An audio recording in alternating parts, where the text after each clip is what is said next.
যে মাঝে স্যার মেট্রিয়া নিয়ে আলোচনা করেছেন বিভিন্ন মেডিসিন গুলো নিয়ে, এবং মেডিসিন গুলো কিভাবে পড়তে হয় সেটা নিয়ে স্যার বুঝিয়ে দিয়েছেন।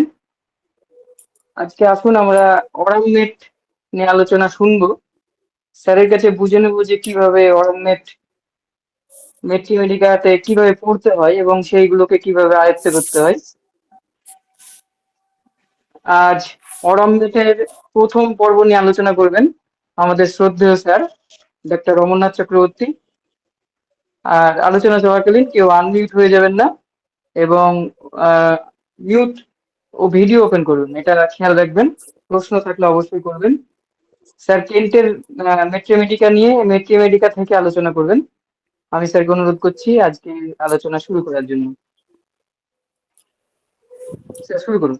শোনা, হ্যাঁ, উপস্থিত সকল চিকিৎসকবৃন্দকে আমার অন্তরে শ্রদ্ধা ভালোবাসা জানাই। এবং আজকে যে স্পেশাল ক্লাসটা যেটা হবে, how to make a picture of the trunk, এটা শুধু এইটুকু নয়।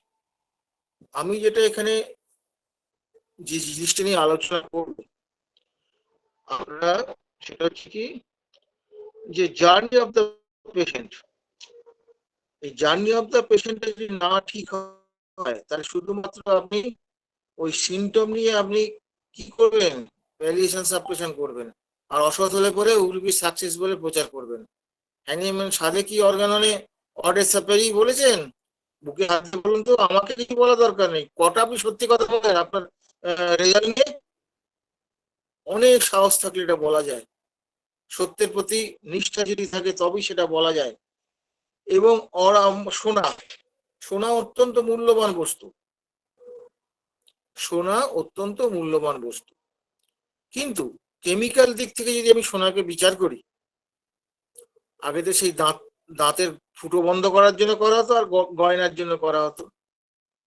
এছাড়া তো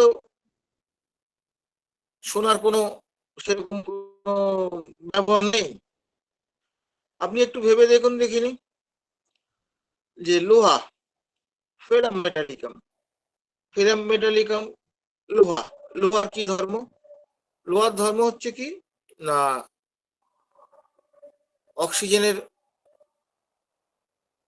অক্সিজেনের সঙ্গে কি করে, সে যৌগ গঠন করে, কি স্টেবল যৌগ, মরচে পড়া, যেটা এটা স্থায়ী যৌগ সে তৈরি করে।